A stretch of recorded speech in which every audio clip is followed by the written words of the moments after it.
sejahtera Allah Bapa kita dan anaknya Tuhan Yesus Kristus menyertai saudara. Amin. Shalom, selamat pagi untuk kita semua Bapak Ibu Saudara-saudari yang terkasih. Senang bisa menyapa saudara di tempat saudara berada hari ini, dalam dimensi yang berbeda tetapi di dalam dunia yang sama, dalam anugerah yang sama yang kita peroleh, terang matahari di pagi hari dan udara, nafas kehidupan yang Tuhan masih berikan kepada kita.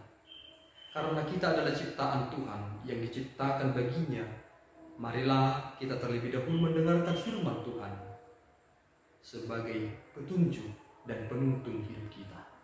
Bapak, Ibu, Saudara-saudara yang dikasihi Tuhan Yesus, firman Tuhan di pagi hari ini diambil dari Daniel 12 ayat 3.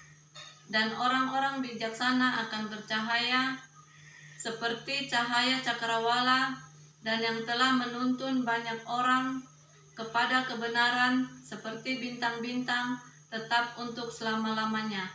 Demikianlah firman Tuhan. Amin. Saudara-saudara yang terkasih di dalam nama Tuhan Yesus Kristus, kita mengenal Daniel sebagai tokoh yang luar biasa, yang menjadi tokoh yang mendapatkan penglihatan akan masa-masa akhir.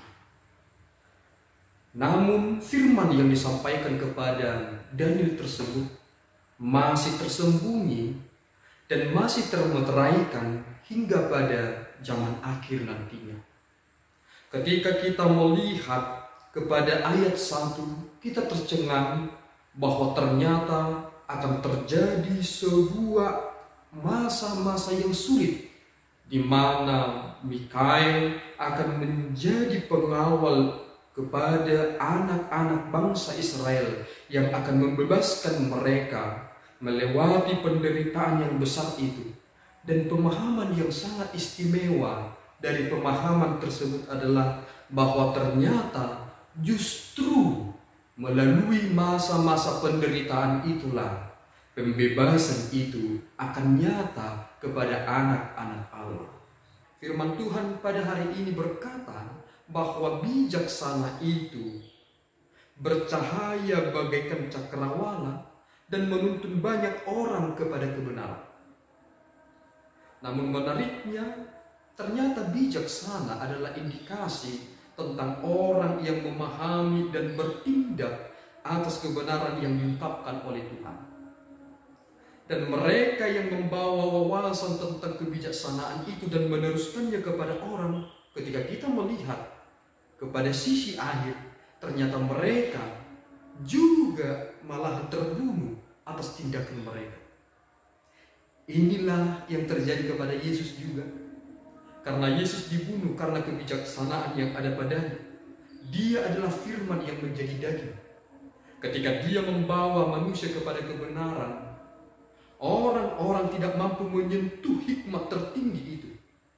Karena konsep yang sudah membutakan mata iman mereka. Jangan lupa, malahan dalam bijaksana itu kita melihat kebijaksanaan Allah tersebut di dalam penderitaan. Menarik ucapan seorang Paulus yang berkata, di dalam kelemahanku nyata kuasamu. Ternyata hikmat Allah tersebut kita temukan tersembunyi dalam penderitaan. Kita ambil salah satu contoh dalam perjanjian lama, yakni oleh Musa. Ketika Allah menyuruh Musa membebaskan bangsa Israel, orang Israel menuduh Musa semakin memperkeruh keadaan. Dalam satu sisi, memang mereka benar, karena memang segalanya akan lebih buruk sebelum yang lebih buruk itu semakin lebih baik.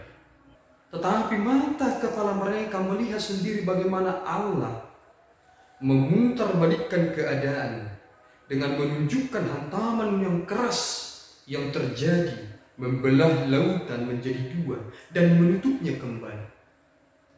Bijaksana dalam penderitaan itu juga kita dapatkan melalui diri Yesus Kristus, Sang Firman yang menjadi daging. Ketika ia datang ke dunia, berinkarnasi, ia mati disalibkan. Orang berkata, inikah hikmat yang daripada Allah? Orang banyak berkata, inikah Tuhan yang mati tersalib? Banyak orang mengejek kematian Yesus itu. Tetapi orang yang beroleh hikmat dari Allah akan menundukkan diri dan beriman yang benar. Itulah interposisi akhir kita. Daniel berhikmat melihat manifestasi keselamatan dalam sejarah.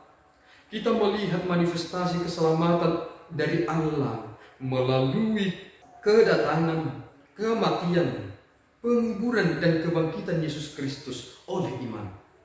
Posisi akhir kita dengan Daniel adalah sama-sama akan dibangkitkan.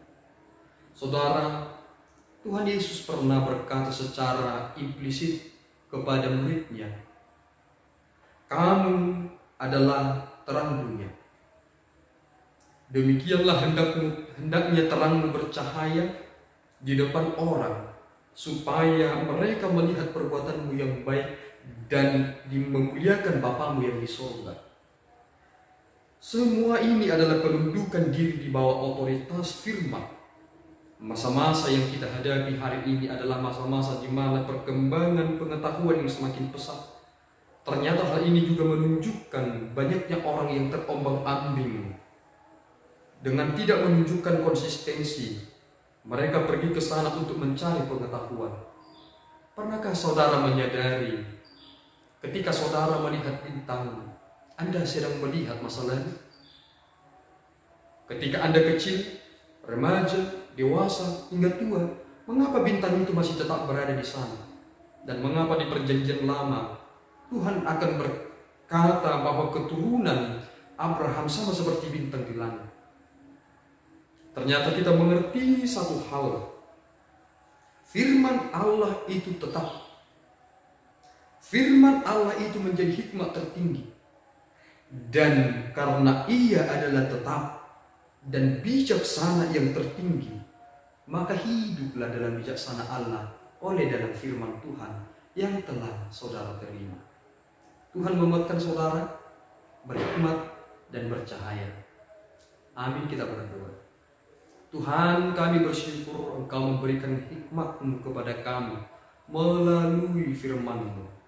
Jadikan kami ya Tuhan bercahaya, sehingga melalui tuntunan Roh Kudus-Mu memampukan kami untuk dapat memberitakan firman-Mu, membawa kami kepada kebenaran dan membawa orang lain kepada Sang Penakluk hidup di dalam Kristus Yesus Tuhan kami.